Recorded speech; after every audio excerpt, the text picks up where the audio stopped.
Hello guys, हमारे YouTube channel ज्ञान R Y Yadav पर आपका स्वागत है। तो गाइज आज हम आपको श्री सूरदास जी के बारे में कुछ बताने वाले हैं, जैसे कि उनका जन्म कब हुआ, उनकी मृत्यु कब हुई, उनके माता पिता का क्या नाम है और उन्होंने कौन कौन से कार्य किए, उनके बातों से हमें क्या सीखने को मिलता है। तो गाइज वीडियो अच्छी लगे तो लाइक शेयर सब्सक्राइब जरूर करें। तो गाइज चलते हैं वीडियो की तरफ।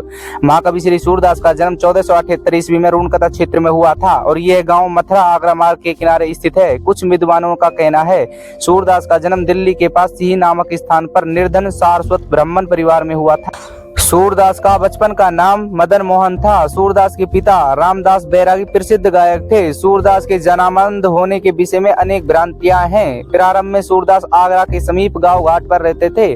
उनकी भेंट श्री बल्लभाचार्य से हुई और उनके शिष्य बन गए। बल्लभाचार्य ने उनको पुष्टि मार्ग में दीक्षित कर कृष्ण लीला के पद गाने का आदेश। सूरदास की माता का नाम जमुना दास देवी था। सूरदास के चरित्र से हमें दृढ़ता से रहने को सीखने का अवसर मिलता है। सूरदास एक भिखारी व्यक्ति थे जो कि भीख मांगकर अपना गुजारा करते थे। उसने अपनी भीख के पैसों से थोड़ा सा धन संग्रह किया था ताकि वे अपने बेटी की शादी कर सकें, लेकिन उनका पड़ोसी उनकी झोपड़ी में आग लगाकर जमा पूंजी को लूट लेता है। सूरदास की प्रमुख रचनाएं सूरसागर, सूरसारावली, साहित्य लहरी, नागलीला, भागवत, गोवर्धन लीला, सूरसागर, सार, पिरान प्यारी आदि ग्रंथ सम्मिलित हैं। इनमें से प्रारंभ के 3 ग्रंथ ही महत्वपूर्ण समझे जाते हैं। सूरसागर के वर्णीय विषय का आधार श्रीमद् भागवत है। भक्ति को भव्य एवं उद्धत रूप में चित्रित करते समय श्रृंगार और माधुर्य का जैसा वर्णन सूर ने अपने सूरसागर में ब्रज भाषा में किया है, वैसा उनसे पूर्व किसी लोक भाषा में नहीं हुआ। इस तरह सूरदास ने संसार में सबसे पहले अपने आराध्य प्रिय कृष्ण को ही देखा था और वे कहते हैं कि श्री कृष्ण ने सूरदास की भक्ति से प्रसन्न होकर जब उसने वरदान मांगने को कहा तो सूरदास ने कहा है कि मुझे सब कुछ मिल चुका है,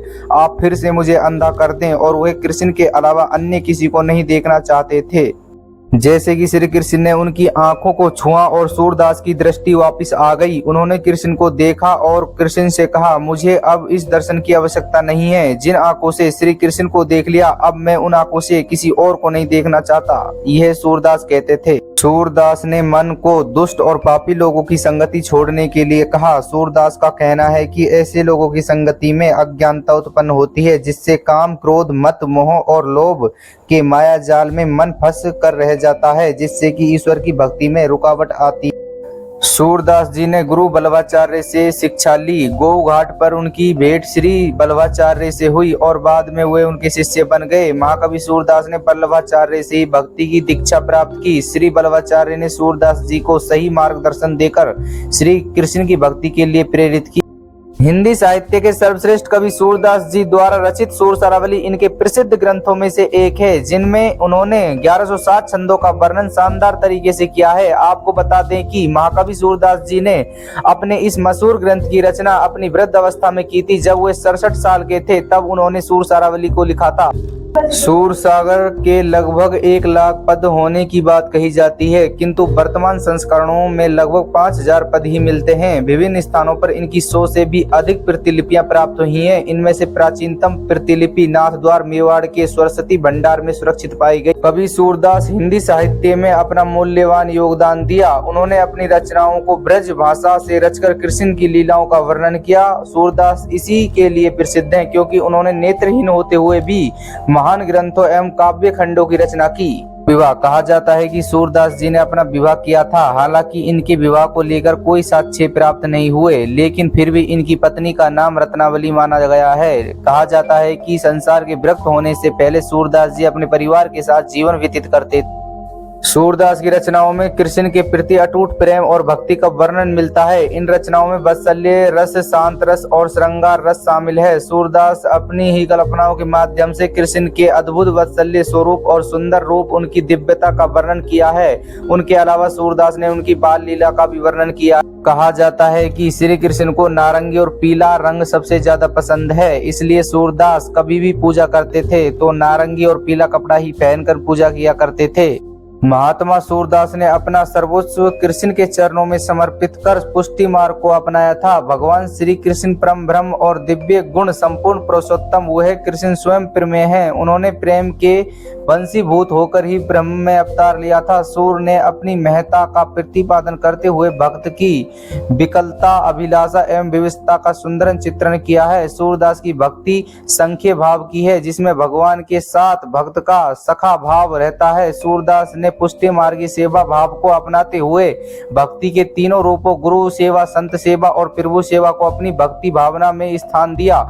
हिंदी साहित्य के सूरज माने जाने वाले सूरदास जी का साहित्य और कला के क्षेत्र में महत्वपूर्ण योगदान रहा। सूरदास जी एक महान संत भी थे, जिन्होंने अपनी अद्भुत रचनाओं से लोगों का ध्यान कृष्ण भक्ति की तरफ आकर्षित किया। कवि सूरदास जी की रचनाओं में मार्मिक ढंग से कृष्ण भक्ति का उल्लेख मिलता है। सूरदास जी भले ही जन्म से अंधे थे, पर वो लिखने में बहुत सक्षम थे, लेकिन उनकी रचनाओं को देखकर कोई यकीन नहीं कर सकता कि वे जन्म से ही अंधे थे। और हम सूरदास जी के कुछ प्रमुख दोहे लेकर आए हैं।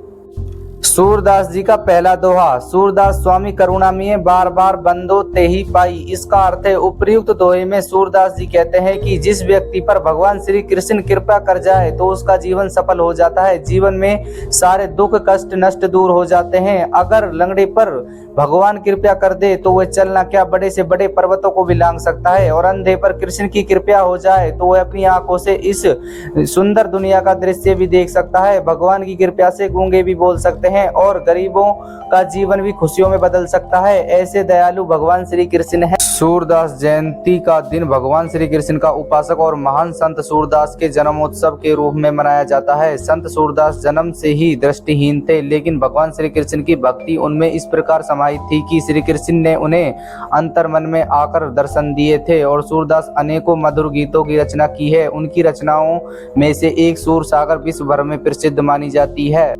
ऐसा कहा जाता है कि सूरदास जी ने हजारों से अधिक रचनाओं का निर्माण किया, जिनमें से 8000 अभी भी जीवित हैं। सूरदास ने हिंदू धर्म की रक्षा हेतु अनेक प्रयास किए। इस लड़ाई में उनका एकमात्र हथियार भक्ति है। सूर सागर जैसी प्रसिद्ध साहित्य रचना के अलावा सूर सागर जी ने अन्य साहित्य के कार्य किए, जैसे सूर सारावली और साहित्य लहरी के लिए भी उन्हें जाना जाता है। सूरदास जी से प्रभावित होकर तुलसीदास जी ने श्री कृष्ण गीतावली की रचना की। सूरदास की मृत्यु 1583 ईस्वी में गोवर्धन के पास पारसोली नामक गांव में हुई।